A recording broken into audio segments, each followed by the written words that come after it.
I'm hanging out with the one and only top pick tonight of the free-for-all, Amity LaVey. What is going on? Hi, Papa Dank. How are Hi, you? Amity. Should I get my earplugs on? No. See, I'm in a really good mood today. So, like you heard him say, I was the #1 pick out of this entire thing here today. Hours and hours that we were sitting here, I came out on top. Now, that's not really much of a surprise. It shouldn't be a surprise to anybody because clearly, come on, right? All right. What about tonight? I just want to say that was super rude of you to walk away from me earlier. Talking to the New York State champion, you're going to have to pay up. Do you take Kale? Dude, goodbye. Whipwreck, Cation, doesn't matter. We'll see what happens, but it looks like we have a special guest. Get my earplugs on? No. You was looking for Tina, and then you talk about people. Dominate tonight, all right? The Dirty Deeds, they got nothing. We're now the new Starlet champion. What's going on? Hi, I am. Fearless princess, so why not team up? All right, now just announced by Mr. Joel Maximo for February. It's called the Shadow Ban, and I was like, that's kind of. Hold on. Let me speak. Okay? But today I got a very special guest. I got the great.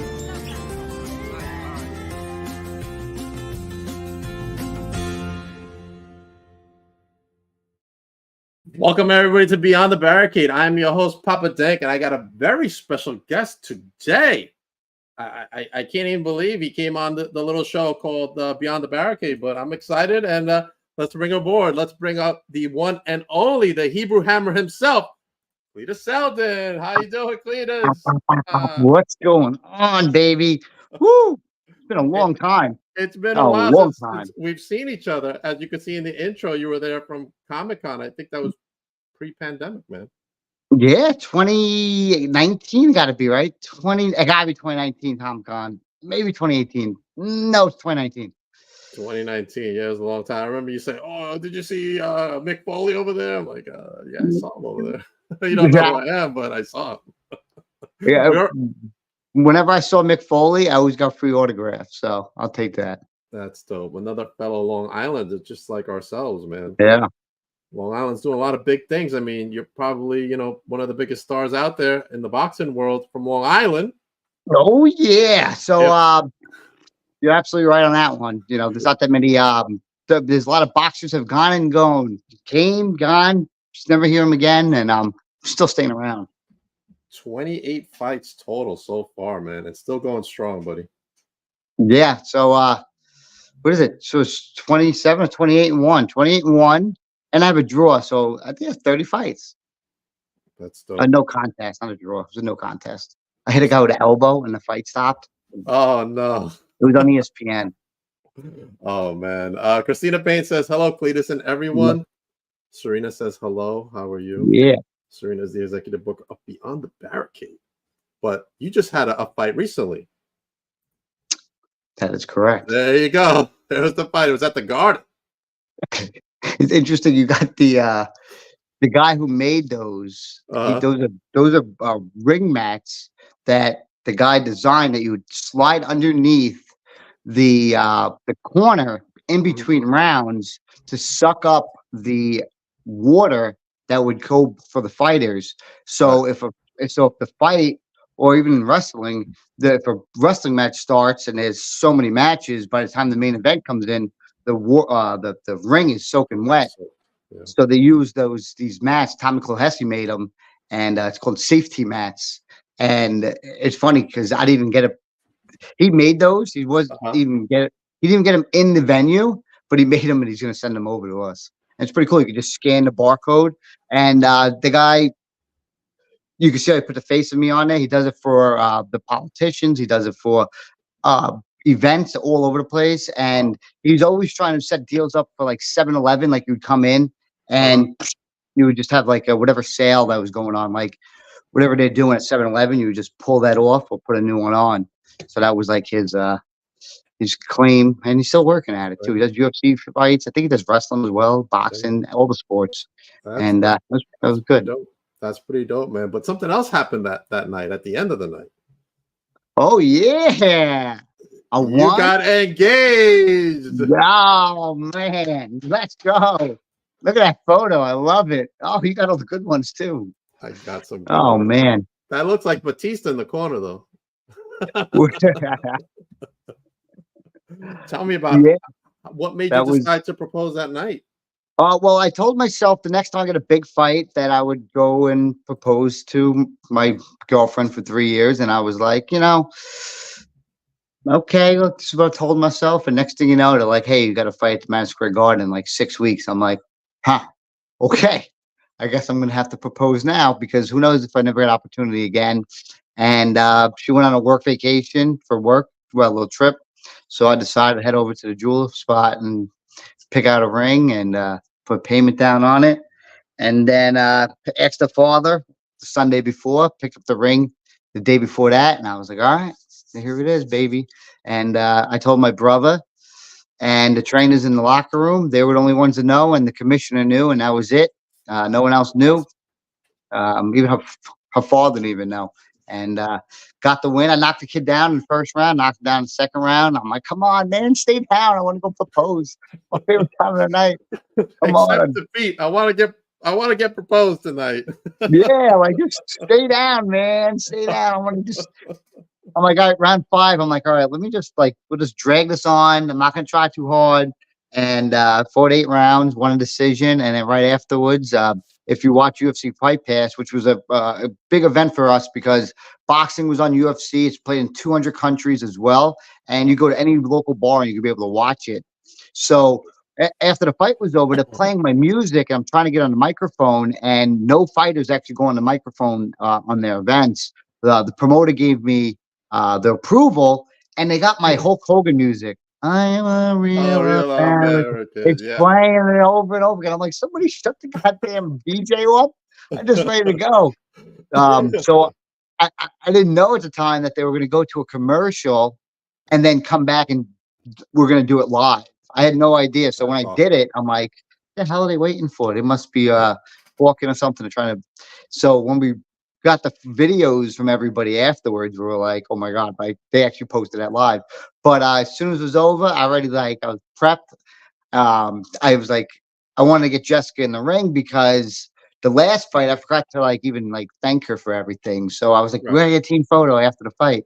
She's like, okay. So I go drag her into the ring. She gets in there. They pan her over there. And then I was like, all right, give me the ring. I asked the trainers every 3 minutes. I'm like, did you remember to bring the ring? Backstage. I'm like, you got the ring, right? We're backstage. You got the ring? You got the ring, right? You got the ring? You got the ring. And I put it in the back of my thing, and I asked her, and it was the first time they said there was a proposal in a boxing match at Madison Square Garden. So I was like, all right, broke some records. It was beautiful. It was the greatest thing ever. The night was a win, and I was so proud and honored and happy to do it. No one ever thought I would ever be engaged before or have a fiance. So, I turned a new leaf on that one. Congratulations on your engagement and making history at the same time. Oh man, yeah. I think, and then a lot of people are going to have to try to beat that. So I think a lot of people who are going to propose that up and coming week or month, they went back to the drawing board. There's a message on Instagram for you from Heidi Seldin. Says, looking good, love you. Oh, it's my mom. We love you too, Mom. All right. Let's go into some facts real quick. Now, your grandfather, Lee Seldin, he ran a motorcycle club called the Dragons in the 50s in Brooklyn. That is correct. My parents grew up Bed-Stuy, Brooklyn. Most people think of that as a different time these days, but back then, that's where my father grew up. And they lived there for, I don't know how many years, but from what I know, so when I was born, my grandmother died a week after me, and then my grandfather died about a year later. So I only know the stories of the awesome stories of my grandfather, who can just build anything, anywhere. You tell him to put something together, he can build it. He helped build the Monstermobile, the original Monstermobile. Oh He was the wow. mechanic on that as well. So That's he was awesome. one of those guys that were able to basically build anything and anywhere. A good story from him was, well, he always carried a gun too. I would remember, and he always had a wad of cash. He always had a wad of cash. He was like a gangster guy, and gets in an argument with some guy at the at like a parking lot or whatever, and he punches the guy through the window, and they go to court, and the guy says, Leon Seldin punched me in the face, and the judge goes, Leon, what are you, a righty or lefty? He goes, I'm a lefty. He's like, dismissed. There's no way that man could punch you in the face with his left hand if you were on that side of the window. And I was like, huh, this guy was good. Another good story. My father, grew up. Majority of the stuff in the house were always like, he told me, well, they stole. That was the 50s. Steal everything. You didn't really buy the stuff, you really stole it. So my dad was a little bit older. He's like, I think his 20s. Police come to his house. They're like, hey, do you have this? He's like, yeah. Do you like? And then they ask him, do you have anything else? He's like, yeah, I got all this stolen stuff. I got this is stolen. This is stolen. Oh He had no no. idea. He had no idea. He's like, maybe I should Oh shut my no. mouth. He's like, I got all these stolen watches. He's like, but he, Oh man. that's the way of life was, and that's how he grew up. So it's like, oh, he's like, maybe I keep my mouth shut, and we'll move on from there. Got you. Also, you know jujitsu as well. Not only a professional boxer, but you know jujitsu. So you're Yes, a I picked one-man up. lethal machine.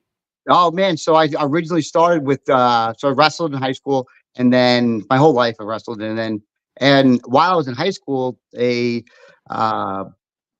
place where James Ramos lives now, the owner Frank Perso opened up a MMA studio in the year 2005, and nobody knew what it was, and my brother was a karate guy, so he went down there because he used to do at the karate studio that was there before him. And he tried this jujitsu, and he was like, wow, this is cool. Cletus was really good at it. So he comes home and tries to practice these moves on me. I have no idea, and I just make up some moves, and he's like, oh, you got to come down. I'm like, all right. So I go down there, and he loves telling a story. First day down there, take the sensei, tap him out with knowing nothing. He's like, oh, this is good for you. So I originally thought I was going to be a MMA fighter, and that was going to be my thing. And then I learned to do some stand-up with my brother, and I was terrible at stand-up fighting, like regular boxing, karate style fighting. It's terrible, possibly the worst. My brother was just like kicking me around, making a joke out of me. And we decided, me and him, to go to Veterans Memorial Boxing Gym in Shirley to go check it out. And we went there, and we were like, this place is not for us. There's no white people here. It's ghetto as hell. And I was like, oh man, you're right. And we left there. Thing happened was my brother went to school, and I was so embarrassed from being demoralized by my brother that I was like, I'm gonna go to this boxing gym. And I show up there, and these motherfuckers beat the piss out of me. Oh, They man. no joke. They beat me from pillar to post, and I remember I was like, damn, this place is tough. And I got back in my car, and I remember like the stories of like, oh, I got a mouthpiece. There's a whole jar of mouthpieces. The guy goes, oh, here's a mouthpiece for you. Here's a mouthpiece for you. Coach is here. I'm like, this place is disgusting. Let me go back. I went back to Lowe's. I was working at Lowe's, and I worked there long enough to buy my own equipment. And I decided to go back there. And I said, all right, I'm going to take whatever they give me. I'm going to learn it and get really good at it so that I'd be good at MMA, because their stand-up was so bad. So if I get really good at boxing, I can have a really good MMA career, because it just made sense to me. And I was doing judo at the time too. So I finished off my whole thing with a judo. Judo's the best probably martial art you can actually do, because the only way you can get ranked in judo is by actually competing in tournaments, which you can only do twice a year. So it's not like when you go to a karate school, they give you a belt whenever the hell they want. In this case, you can only get a new ranking by going to a judo tournament. And that was my favorite part because you could start out as a white belt and by the end of it, you're a green belt. I'm like, because you just beat everybody if you're better than them. So I really enjoyed judo a lot, except all the senseis were all like beat up afterwards. Like I was like, yeah, maybe I don't want to be a sensei because these guys are smashed. They got no knees, no elbows. They're like in their 40s, some in their 50s. But I was like, okay. And while I was doing that, I went back to the boxing gym, and in 1 year, all those kids that been there since they're 8, 9 years old, 10 years old, I noticed something with them. I noticed that they would only come 2 or 3 days a week. And because of them only coming 2 and 3 days a week, I decided to come 5 days a week. And then 5 days come to 7 days. And then 7 days was twice a day. And then I stopped working at Lowe's. I started working at the bar back at the bar. I would stop on my way home from the track. I'd stop at the bar, fill up ice buckets, bring them back to my house and fill up a garbage can full of ice. In 2006, this was just filling it up so that when I went to the boxing gym, my legs wouldn't be so swollen and so inflamed, and I'd be able to recover. Within that 1 year, those guys, I was beating them. I was beating the guys that were Empire State champs, Golden Glove fighters, top level elite fighters. I started making my own way, and I said, wow, this is different. And because of how hard I had to work to get there, I enjoyed it so much. And after that first year, I started getting recognized by some of the other fighters. And if you don't know Atlantic Veterans Memorial Boxing Gym, Ring 33, that was next to the bingo hall in Mastic, that gym was one of the top gyms in the whole country. They had Leon Green, Adam Willett was a Olympic alternate. Leon Green was the first fighter signed by Golden Boy Promotions. They had Joe Smith Jr. Adam Willett was Olympic alternate. This is all from a gym from Mastic. From Mastic. And Leon Green decided to come train me. And his whole thing was hard work beats talent when talent doesn't train hard or work hard. And boom, there I go. In Leon Green's hands, taught me the little things we need to know and got me all the way to the finals of the open class Golden Gloves on the first try. I fought a gentleman named Eddie Gomez, who was 97-1. Wow. And I lost a decision to him. And I hated him. I never wanted to talk to him again.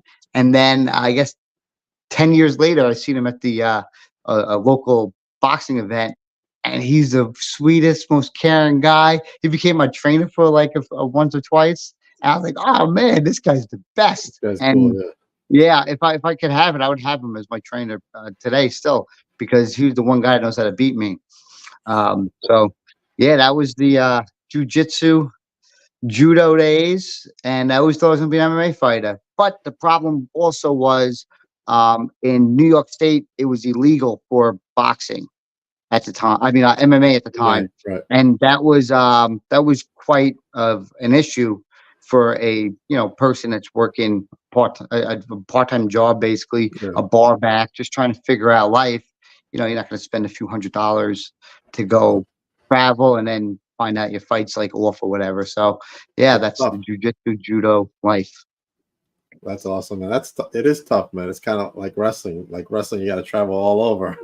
Yeah, same thing. Yeah. Making $20 in some matches, and you're driving all the way to like Virginia or something. Right, so and you're not getting nothing out of it either.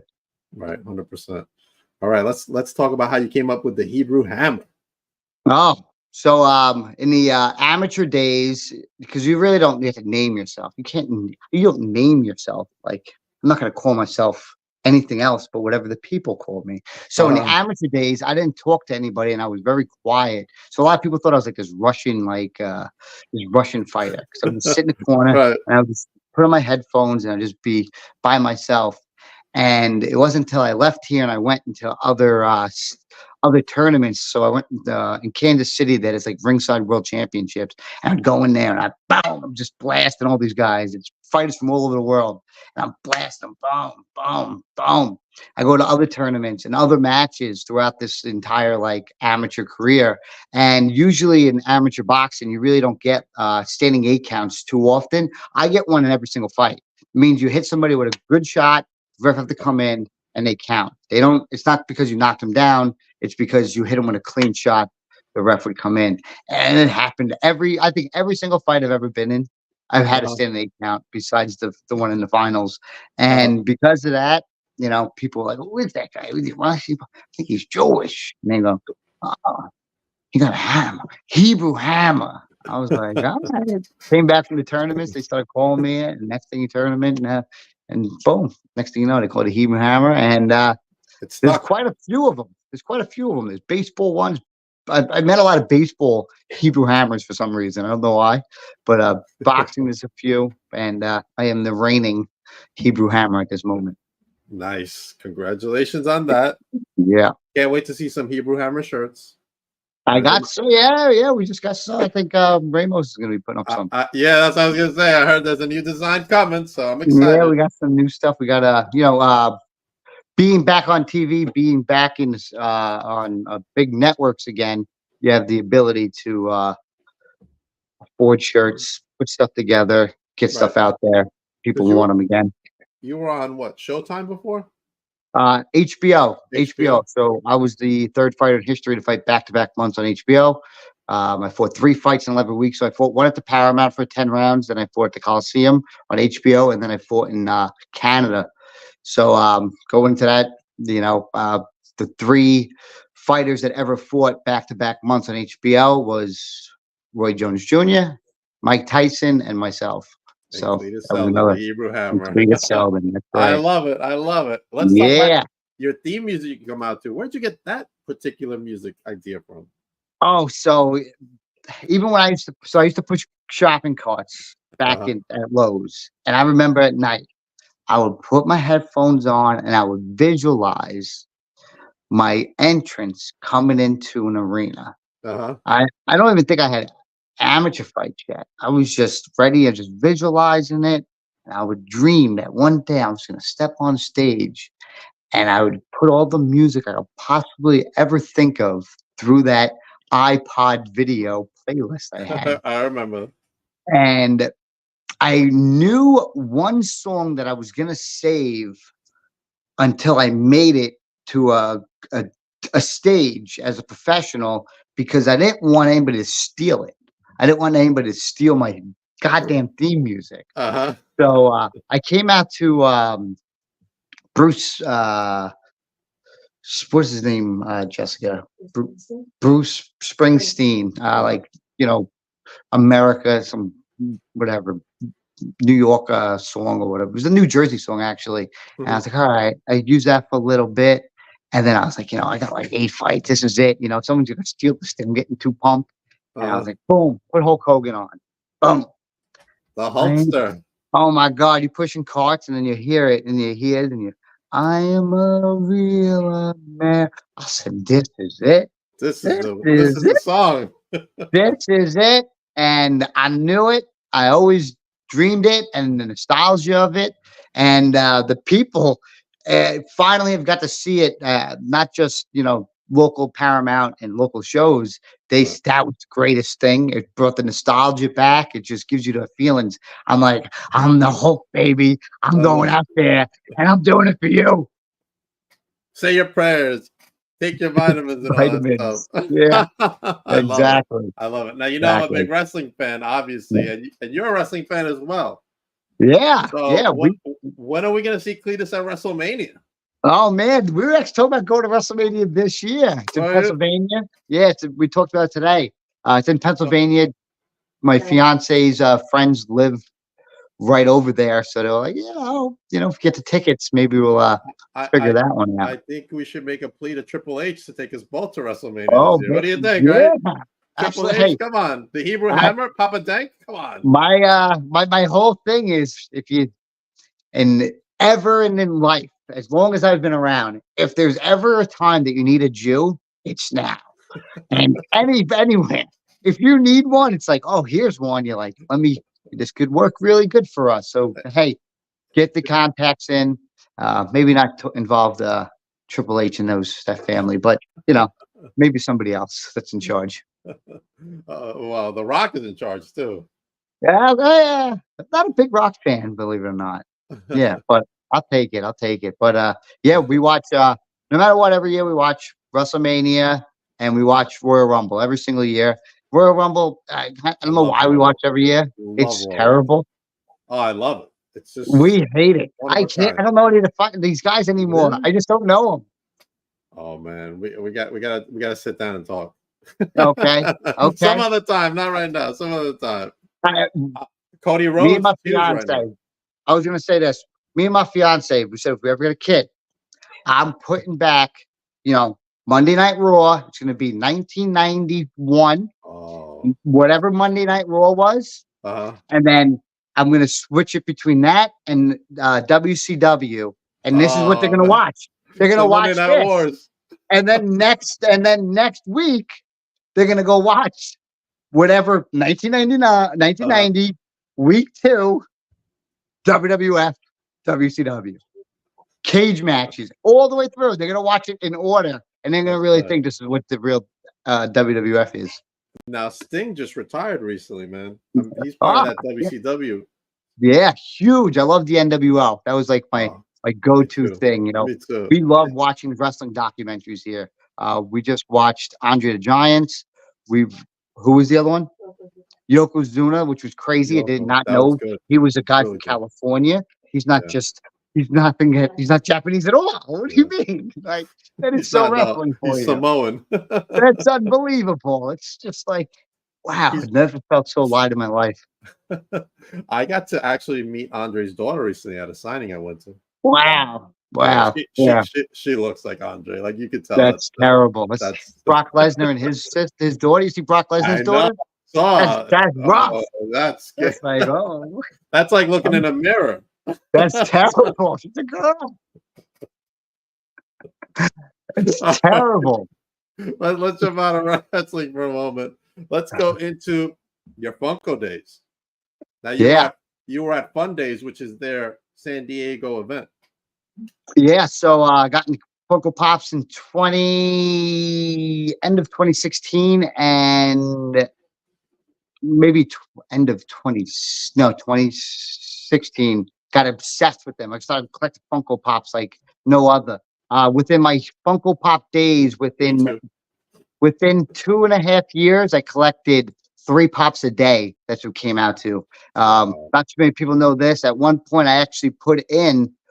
This is way before the current Guinness Book World Record guy has the Funko record. I actually put in to get so I can go ahead and put in for the longest collection. I tried to put it in for Star Wars, Marvel, DC. They said no. We just can only do one type. It's just got to be all of them.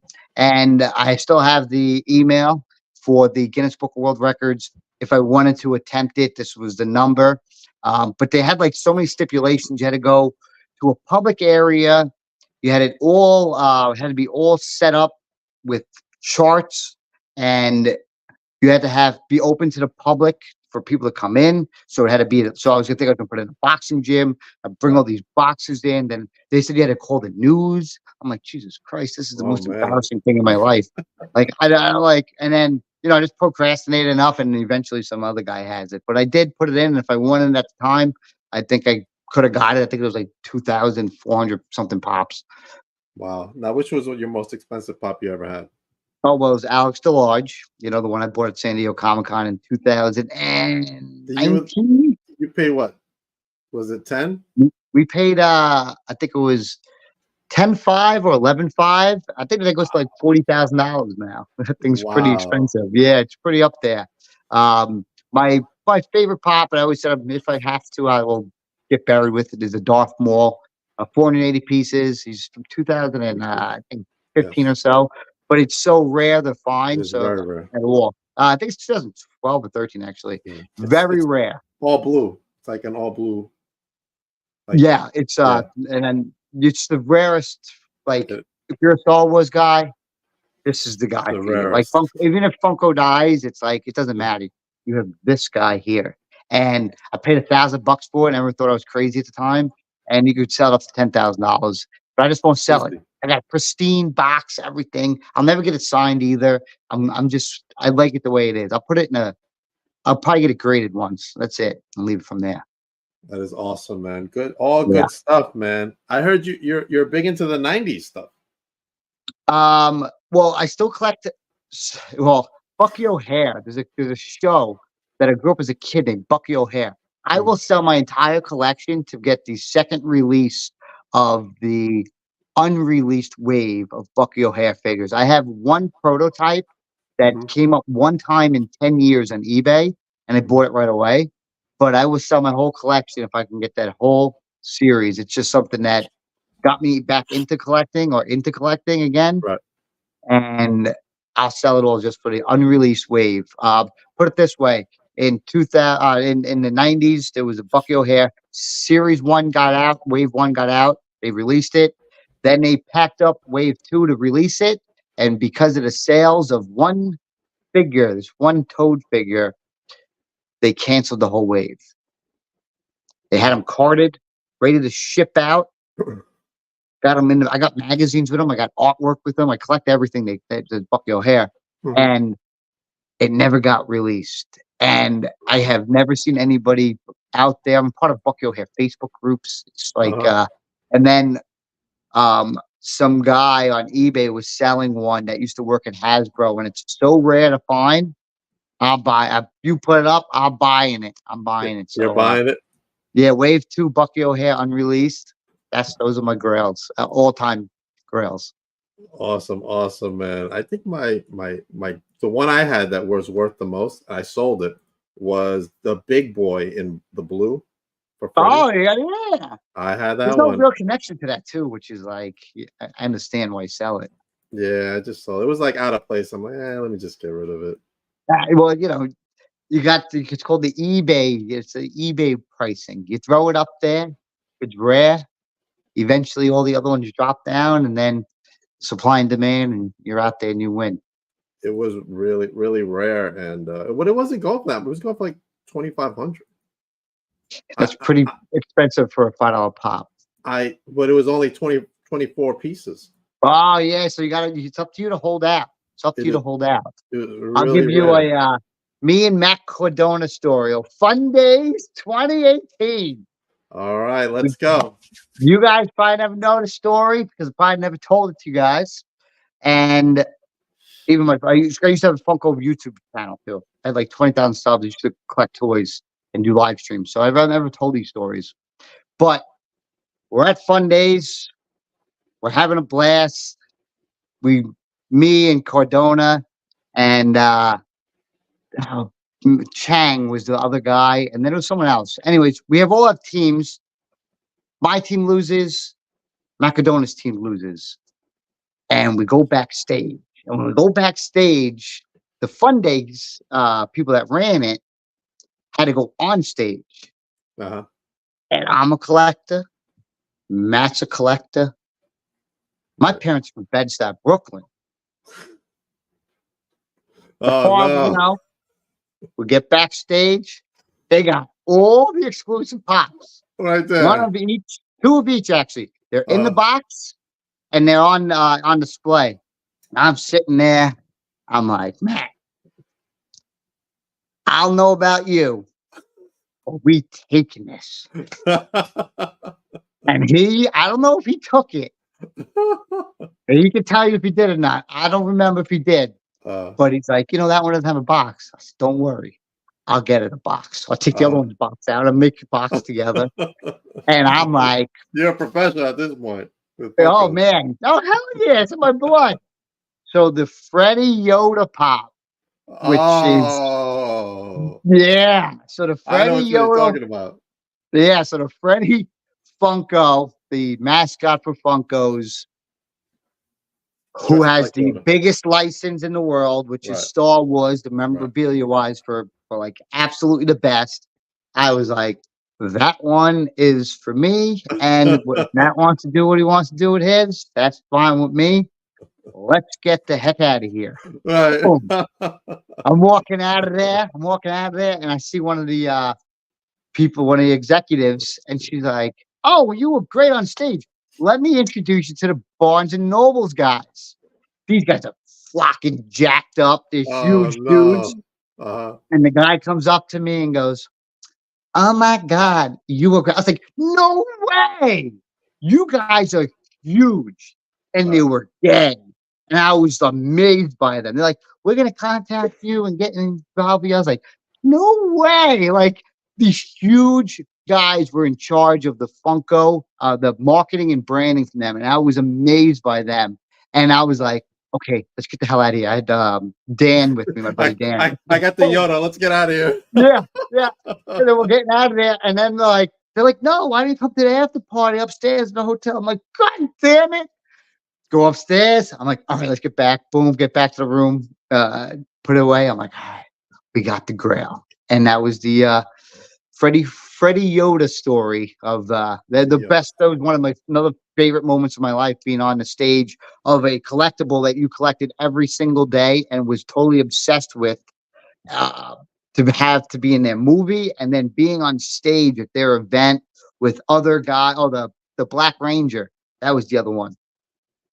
Being on the stage with these guys was absolutely one of the greatest moments that I've had in my collecting days, and I don't think it'll ever be touched ever. And in that sense of being on stage on a group and being in a film with them, treating me perfectly. Mike Becker and Brian Mariotti, those guys treated me so well. And hey, I even got paid me too, which was fantastic. So I loved my trip to San Diego Comic-Con and my days with Funko. Wow, that's a great story, man. Yeah.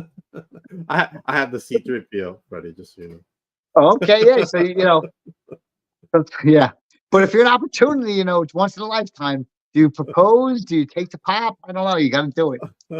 You just got to go with the moment. I want to leave you a comment from Bobby Dream. He says, "Cletus, you are a legend, bro. Let's get that world title."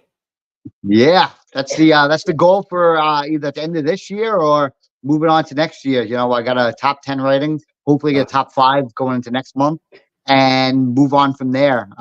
As of right now, my manager Elvis Grant wants to get me to 30-1 with 25 knockouts. So that sounds like a plan. And if you don't know too much about my boxing career, I haven't fought more than once a year since 2017. Fought once in 2018, once in 2019, once in 2020 at the beginning. Didn't box in 2020. No, we did box once in 2021 during the pandemic. Did not box in 2022. Mm-hmm. Boxed in October of last year, and it's the first time within a 1-year span I was actually be able to get back in the ring. So the improvement from my first fight back in October to the fight that I had recently was much better. I just need a little bit. I think I need those 2 fights like my manager suggested, and that'll be back on to where we were when we were back on HBO. That's awesome, man. Congratulations on all your success. Now, Mom has a comment for you. She said, Harry said, great interview. Oh, thank you, Dad. Thank you, Dad. Yeah. It's pretty good interview with you. I'm mostly a wrestling guy, but to have someone like you, who I've known a while as well, and have you come on my little show is a big deal for me. So I really want to thank you for that. And I can't wait to go see you fight. Apparently, I'm going to be at your next fight. So absolutely. James Ramos just teamed up with us as well. And I've known him since I was a kid. And when I got introduced to you, you guys were working both of you guys were working at Walmart. We were, that's right. Working at Walmart. And then I found out you guys went to collecting, or Ramos been collecting. Yes. And he's getting me you get me Pops, or you get me Teenage Mutant Turtle figures. I buy all the NECA turtle figures. And then I saw you guys at the Comic-Con. So the Comic-Con, he's big into the Comic-Con. So kind of like, you can have work and we can have that hobby thing together. And I've seen that you had that interview way back then. So I was proud and honored to be back on there. And I was glad, for me, after 2020, I kind of gave up on the YouTube thing. You didn't give up. You kept following yourself and you're doing it. Can't give it up. So that's awesome for yourself. It's just like you say on the road stories. Like I go on the road, different promotions I work with now, and there's no money in podcasting. So all the money I spent, I don't get it back. But I have 100%. Fun, and I get to talk to a lot of people I never would have talked to before. And I work with several wrestling companies now out here in the Northeast, and even some in Arkansas and Texas. So nice. I always knew not to mess over anybody on my way up, because on my way down, I'm going to need all those connections. That's right. Everybody. And especially with the engagement, I got a great venue. I got all these sponsors paying for the food. I got That's awesome. I got Glenn Bakery delivering donuts. I got great deals and everything. I'm like, all right, now next is a psychic did tell me that my wedding venue will be sponsored as well. So we're going to see how that works out. I'll take it. I hope your psychic told you that we're going to WrestleMania together. Oh, that's good. But I can't ask her, actually. She has to come to me. I can't do anything with her. She just come to me. Let her come to you, man, because, I'm going to work on it on my end. You know what I'm saying? We're going to clip some of this and see what happens. Yeah. I saw you working out as well. I saw you working out in some photos. So I was like, no way. I think it's like with some of those videos I've seen. I'm like, no way. When you saw me, I was fat. Yeah, fat, slow, lazy. I was. Now you're looking good. I was like, but I went on your scram and I was like, no way. Yeah, why? I'm glad. The other side of, when the marriage ends, things happen. Hey, it is what it is. It's not going to happen to you, though. Hey, but for you, you're absolutely right. People get upset with their relationships and they go get drink and get real fat. That's the worst thing you can do. Yeah. What you should do is get jacked to make her jealous. I did the opposite. Yeah, right. That's the best thing ever. And I'm on the road, so I got a lot of stuff coming up in the future, which I'll talk about in a moment. But Cletus, thank you very much for coming on. Let everybody know where they can follow you. Follow me on Life of Cletus on Instagram. I'm mostly and do everything on there. You also can follow me on Facebook at Cletus Seldin, HebrewHammer, and Twitter is Life of Cletus as well. And I don't think this is our last time talking here. I think we're going to have another one closer to your next fight. Oh, yeah. Oh, yeah. Oh, yeah. Hey, man. Hulk Hogan, maybe he'll show up. Hey, if I can get him coming out, just playing the guitar a little bit. That would be awesome, man. I got to be there for that, man. All right. As for me, what I have coming up this Saturday, actually, I got NYWC's Massacre of the Mat as Dolly Darko takes on Amity LaVey for that Starlet Championship. Make sure you go to nywc.com to get your tickets or use the QR code right now, and I will be there filming my vlog. Speaking of my vlog, my latest vlog will be out on Wednesday exclusively on my YouTube channel. And as for other stuff I got going on in May, I'll be going to St. Louis, Cletus. I'm going to Fan Fest too. Look at that. Look at all that talent. I'm sure you recognize some of those people there. Look at you. They got this Sergeant Slaughter, right? Cowboy Bob Orton. Okay. Sergeant Slaughter, the Godfather. I went to an event. Hulk Hogan was there. I was like, oh my God. There was a pink tie event. I brought Pop 2 from the sign. They're like, no signatures. I was like, okay, can I get my photo? But it was awesome. It's, living, these guys are our dreams, right? We're going to get that Pop sign for you, man. Watch. You'll see. All right. That's the deal. All right. Also coming up tomorrow night is my ECPW Super Show with Bobby C, my pal Robbie Rebel, Savage Shade, Chris Angel, who is part of the Samoan Dynasty. So you know. That's the real Chris Angel? The real Chris Angel? No. He's in the Samoan Dynasty. He's related to The Rock and Rikishi and everybody. Okay. He's a Long Island guy too, so he's a little, up there. I'm working on more guests, Cletus. Also, check out my friends at VPW on Saturday night, April 13th. Make sure you go to victoryprowrestling.com or use that QR code for the 18th anniversary show. Blood, Sweat, and 18 years for Victory Pro Wrestling. There's a lot going on, Cletus. Oh, well, I do know this before I get off. We love micro wrestling, by the way. Oh, okay. Micro wrestling is, I heard they have it at Mulcahy's as well. Yeah, I was told that. Mulcahy's. I'm in. Whenever there is micro wrestling, inbox me. I I'll will let go you know. anywhere. I will Anywhere. let you know. You 100%. know, our dream is to meet Psycho, and you know, maybe the daughter's probably like the little baby's probably like 2 feet taller than them now because she's probably like 4. You know, the 4-year-old's bigger than them. It's the greatest show ever. Right. It was actually a retreat. Like I saw the Jon Snow's one. What was it? Al Snow No. on Netflix. I was like, oh, this is terrible. You know, this guy's so tough for them to sell all these fights and everything. And then I see micro wrestling. They sell it everywhere. This is the greatest. It is great. And yeah, when I hear they're going to be out here, I'll let you know. I'll shoot you a line. Or I'll let James know. Perfect. James will let you know. All right, let me say goodbye to everybody on Instagram. See you later, Instagram. As for everybody else, catch me back tomorrow night, 8 o'clock. And make sure you follow Cletus Seldin. Hammer time, baby. Ooh, yeah. Hammer time.